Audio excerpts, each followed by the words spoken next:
ඉතින් මේ වීඩියෝ එකට අපි කතා කරන්න බලාපොරොත්තු වෙන්නේ උසස් පෙළ රසායන විද්‍යාව සමතුලිතතාවය කියන පාඩමට අදාළව කෙමිකල් ඉක්විලිබ්‍රියම් නැත්නම් රසායනික සමතුලිතතාවය කොටසට අදාළව KP සහ KC කියලා අපි ඉගෙන ගන්නවා සමතුලිතතාව නියත කොන්ස්ටන්ට් වර්ගයක්. එතකොට අපි මූලිකවම සමතුලිතතාවයේ නියතය සම්බන්ධයෙන් අධ්‍යයනය කරනකොට අපි මූලික ප්‍රතික්‍රියාවක් සම්බන්ධයෙන් KC ලිවීමට හැකියාව ලබා ගන්න ඕනේ. ඊටමත් කෙටි වීඩියෝ එකක් KC කියන එකේ හරිය අවබෝධය තිබ්බොත් ඔබට ඕනෑම ආකාරයක ගණන් සෑදීම සිද්ධ කරන්න පුළුවන්.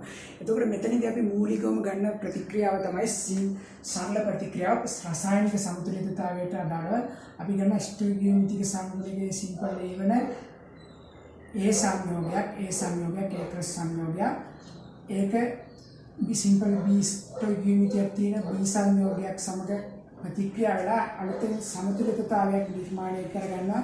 ඒ නිර්මාණය කරගන්නකොට සමතුලිතතාවයේ ප්‍රධාන ඵල දෙකක් හැදෙනවා. C කියලා ඵලයක් හැදෙනවා. ඊළඟට D කියලා ඵලයක් හැදෙනවා. D කියලා ඵලයක් හැදෙනවා. ඔන්න ඔය ආකාරයට සම්බන්ධයේ ප්‍රතික්‍රියාවක දර්ශීය ප්‍රතික්‍රියාවක රසායනික සමතුලිතතාවයට අදාළව KC ලියන්නේ කොහොමද කියන එක සම්බන්ධයෙන් තමයි මේ වීඩියෝ එක කතා කරන්නේ. ඔබට අවශ්‍ය තරම් ගණන් හදන්න පුළුවන් පසුගිය විභාග ප්‍රශ්න පත්‍ර ගත්තොත්. ඒතකොට මූලිකවම මෙවැනි සමතුලිත ප්‍රතික්‍රියාවක් ගත්තොත් ඔබට සමතුලිත ප්‍රතික්‍රියාව උදාහරණයක් විදිහට ලියාගත්තම ඔබට මේක KC කියන එක හරියට ලියන්න පුළුවන්. KC කියන එකේ අර්ථ දැක්වීම තමයි මම මේ වීඩියෝ කරා ඔබට දෙන්න හදන්නේ. හරිද? හරි. අපි ලියන්නේ මෙන්න මෙහෙමයි. පළවල සාන්ද්‍රණ ස්ටොයිකියෝමෙට්‍රික සංගුණක බලවට නම් වල ලද ගුණිතය. ඒක ඔබට තේරුම් නැත්නම් ඔන්න මෙහෙමයි. පළවල සාන්ද්‍රණ ගන්න අපි. පළවල සාන්ද්‍රණ කැපිටල් C කියන එක තමයි ගන්න ඕනේ. කැපිටල් C කියන එක තමයි මූලිකවම ගන්න ඕනේ. Capital C.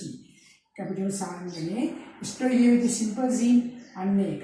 ඊට පස්සේ ගුණිතය, ඊට පස්සේ D කියන එක, ඊට පස්සේ ඒකෙත් A cos කියන එක, ඊට පස්සේ ඒකේ ස්ටොයිකියෝමෙට්‍රික සිම්පල් D, ඊට පස්සේ බෙදෙනවා අපේ ප්‍රතික්‍රියකවල ස්ටොයිකියෝමෙට්‍රිය බලවලට නම් වන ලද ගුණිතය. අන්න ඔක තමයි KC ලිවීම කියලා කියන්නේ. KC ලිවීම කියලා කියන්නේ අන්න ඔකට. අන්න ඔකට තමයි KC ලිවීම කියලා කියන්නේ. අන්න ඔක තමයි වැදගත් වෙනදී. මේ කියන ප්‍රතික්‍රියකට අදාළව ස්ටොයිකියෝමෙට්‍රිය සිම්පල් B විදිහට දෙනවා. දැන් මෙන්න මේක තමයි හරියම වැදගත් දේ. ඒකට රසායනික සමතුලිතතාව නියතය KC කියන එක අපිට අර්ථ දක්වන්න පුළුවන් සමතුලිත ප්‍රතික්‍රියාවක ප්‍රතිඵල නැත්නම් සමතුලිත ප්‍රතික්‍රියාවක ඵලවල සාන්ද්‍රණ ස්ටොයිකියෝමෙට්‍රික සංගුණකවල බලයට නංවන ලද ගුණිතවල අගය ප්‍රතික්‍රියකවල සාන්ද්‍රණ ස්ටොයිකියෝමෙට්‍රිය බලයට නංවන ලද ගුණිතයෙන් බෙදුවාම KC ලැබෙනවා කියන එක තමයි මූලික දේ. මම නැවතත් කියන්නම් අවශ්‍ය කෙනෙක් ලියාගන්න. මෙන්න මෙහෙමයි.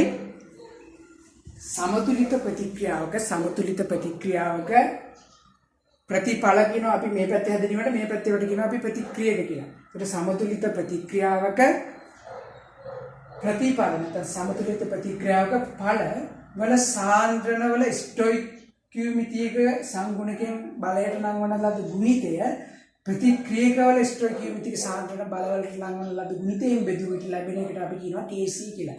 අන්න ඔය කෙටි අවබෝධය ලබා ගැනීම තමයි මේ ෂෝට් වීඩියෝ එක හා රසායන විද්‍යාව සමතුලිතතාවය සම්බන්ධ වීඩියෝකින් අපි බලාපොරොත්තු වෙන්නේ තවත් මෙවැනි අර්ථ දැක්වීම් වීඩියෝකින් ඉදිරියේදී මුණ ගැහෙමු. ඔබ සැමට සුබ දවසක්. අපේ channel එකට අලුත් කෙනෙක් නම් subscribe කරලා bell icon එක click කරලා තියාගන්න. මේ පාඩමේ දීර්ඝ වීඩියෝ ඉදිරියේදී අපි අරන් එනවා.